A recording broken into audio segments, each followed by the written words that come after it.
This is Bob Balch from Fu Manchu, and you're watching Aftershock TV.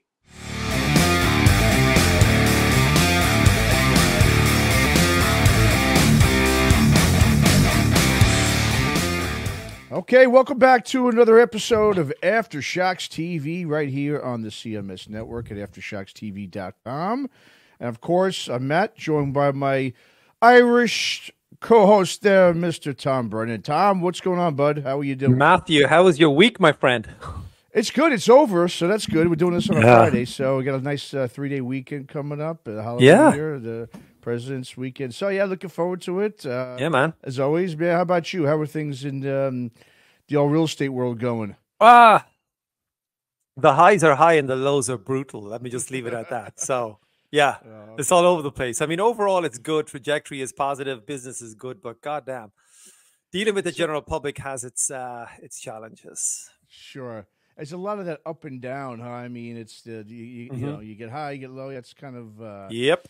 You know, I guess it's kind of exciting at the same time too when those highs hit, though. You know what I mean? That's gotta be fun.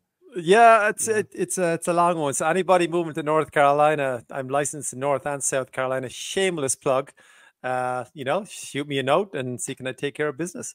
Absolutely, you know, give Tom the business. He's the best over there in Charlotte. So yeah, man. Yes, sir. Absolutely, yeah, great, man. So yeah, I mean, obviously, Tom, you know, like I said, we got I think a really cool show going on this week. We came up with some interesting topics of discussion.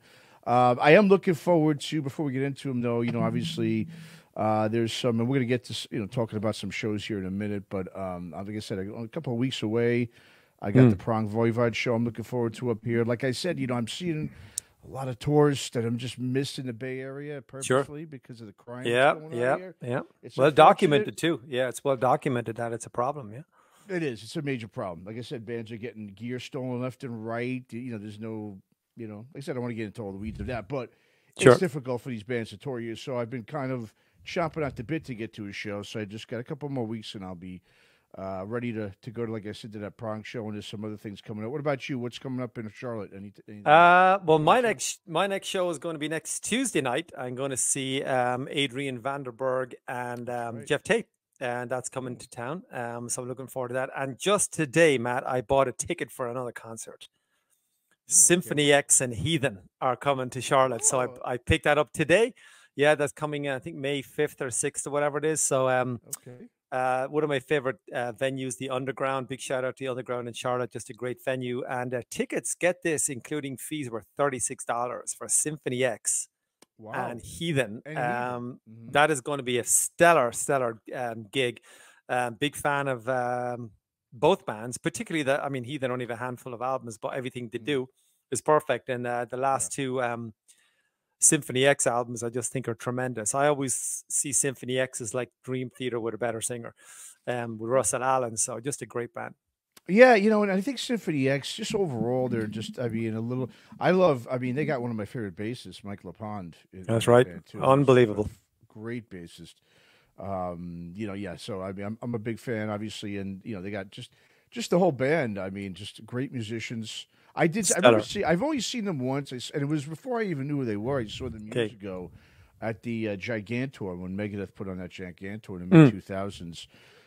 And, you know, like I said, that's when I saw Dream Theater, too, at that show, and they put them both. And, yeah, Symphony X was definitely blew me away. You know, like I said, and back then I wasn't really much into, you know, a lot of that type of metal. I'm more into it now, more the prog stuff, but back then I really wasn't. And, you know, both those bands blew me away. So, yeah, Symphony X is, and to be with Heathen, too, that's interesting. You got a real old school Bay Area thrash metal band. With, you know, progressive, you know, metal bands there. So that's a good, I like that, though. I like when. I do, too. I think it's going to work. When you have like 3 thrash metal bands, it can get a little, like, you know, your ears can kind of worn out very quickly, but when you mix it up a little bit like that, I think that's a good little package. I do too, and I've obviously got Michael Romeo, I think that's how you pronounce it, on guitar. So his last 2 solo albums, I think War of the Worlds Part 1 and Part 2, are just incredible.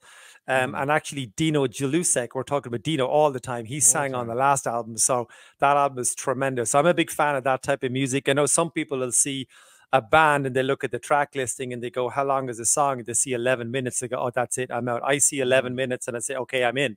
So I love that, those big lengthy arrangements and soaring guitar solos and atmospheric piece in the middle and shit. But yeah, I tried to see Symphony X just before COVID. I think it was early 2020, early 2020 actually. Yeah. They were supposed to play with Firewind, Symphony X, and somebody else. It was a pretty good bill, and they got cancelled. And Symphony X are from good old Middletown, New Jersey. So local boys, local to me at the time. I lived probably 10 minutes from Middletown for 6 years. Yeah, no, absolutely, man. They're a great band. I mean, they really are, and you don't really hear too much. About them. No, I think because they got big. Like I said, around the mid-2000s is when they really started taking off.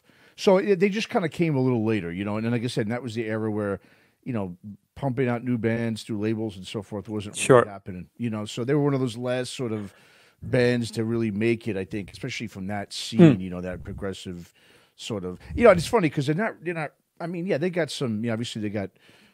You know, some keyboards and some sampling in there, but they're not a symphonic metal band. I wouldn't. No, they're not. They're just kind of progressive metal for me. You know, and they just go after it, and they're just a good band. I know it's going to be a good show, great venue. A couple of months time, and I saw that today for $36, and I said, "Yep, I'm in."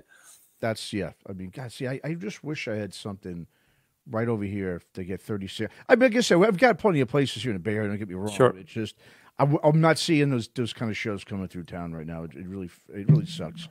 You know, they're skipping it out here, and you know, the Bay Area is very interesting when it comes to just what people like here. You know, I always thought when I moved here, like, yeah, everybody's going to come through here. It's a big city, right? I mean, yeah, everyone's going to play here. More bands play Sacramento because Sacramento's kind of known as really like a rock metal town. They got a good scene there. The Bay Area, I think, that's where Tesla are from. Yeah, exactly. And I think because and Deftones are from Sacramento too. Yeah, and I think a lot of it has to do with because the Bay Area it's all the tech. You know, it's the tech industry here. So people in the tech industry aren't really big metalheads. They're not. You know, so I think a lot of just bands decide to. Yeah, Sacramento. Then we'll skip on down to L.A. or wherever it is after this. So yeah, it's unfortunate, but I'm happy for you. That should be a great show, man. And, yeah, man. I'll give you a report on that. So even for the next show, even the next show, or the next show that we do, I should have seen. Well, I will have seen Adrian Vandenberg and Jeff Tate. So I'll give the scoop on that one. Nice. Yep. Definitely looking forward to giving us the scoop on that time. Absolutely. Yep. All right. So yeah, just to start things off here today, we got a request. One of our listeners, and we'll give him a shout out, Johnny Blade 4873. Hit us up, and he said, he'd like to hear our take on Kings of Thrash and whether they should put out new music. We just did the whole thing with Pantera and what we thought about them putting out new music. So now we got something, well, obviously a little bit different, obviously, but in the same kind of thing here, Kings of Thrash. And just to, rehash real quick about Kings of Thrash, it features ex-Megadeth members Jeff Young, David Ellefson, and Chris Poland, I believe, played on a handful of those shows as well.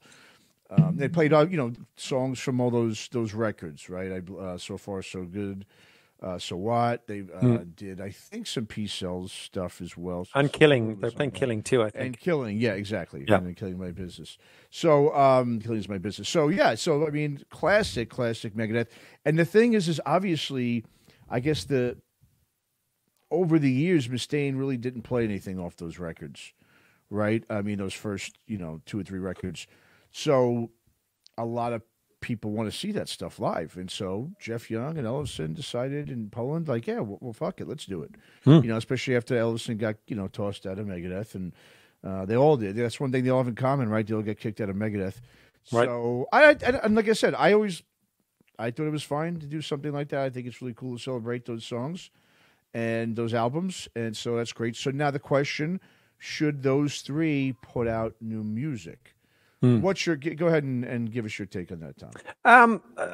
I think the nucleus of the early Megadeth, the band are there. So if they do release new music, you can probably, it's good. We've got a good idea what it's most likely going to sound like, because that's what fans are going to want to hear. There you go, right?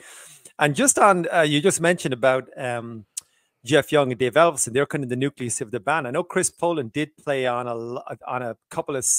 They're releasing a live concert. Tell my dog's barking.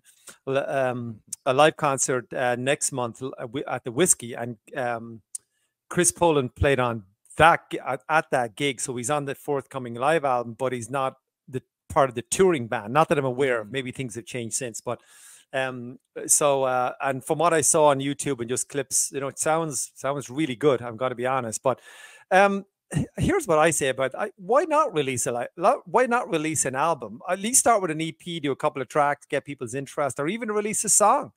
A lot of bands are just releasing one single song that's not attached to anything. Here's a song. Here's what we're working on. Give people a taster. Get the feedback. There's no reason for any band not to release music. So if you got kind of that quality of musician, but it can often happen, as we said before, Matt, that bands, the offshoots never quite compete, or never quite as good as the original nucleus of where they came from. So who knows what's going to sound like? I mean, they're probably, they're getting their chops, and they're on the road, so they're probably getting the synergy together and learning how to play together. You'd often hear that about bands, they warm up on the road and then they come back into the studio. So I say, if they'd release something, I would be very energized to hear it. So to that post on YouTube, my answer is, why not release something, at least an EP or something like that, small, and see what happens.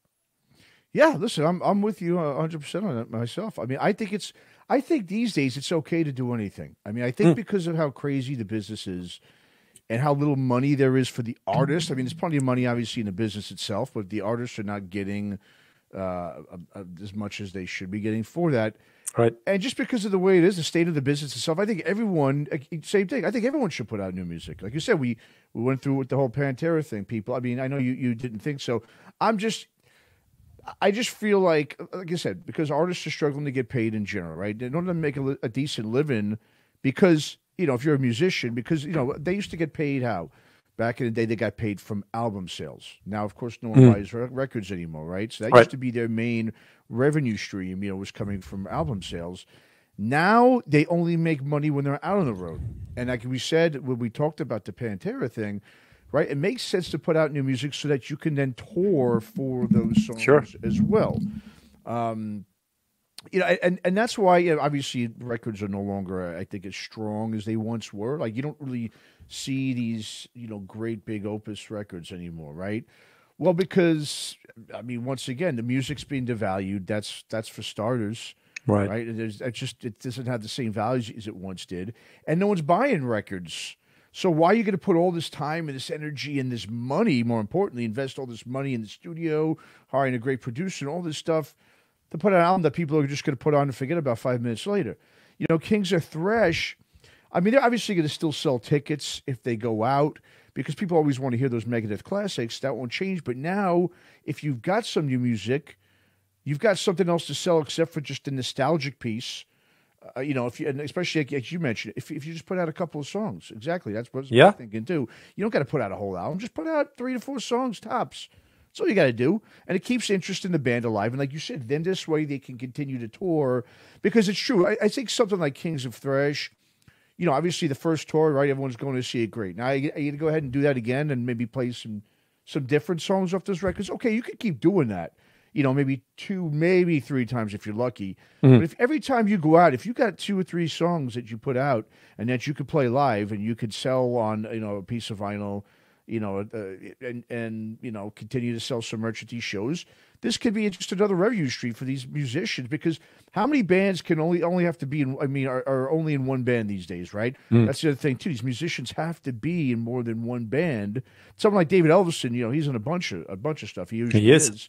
And he has to do that in order to keep, just to make a living. So, I mean, considering too that the integrity of music is pretty non-existent too. That's the other thing too. It's like, well, just leave it to rest.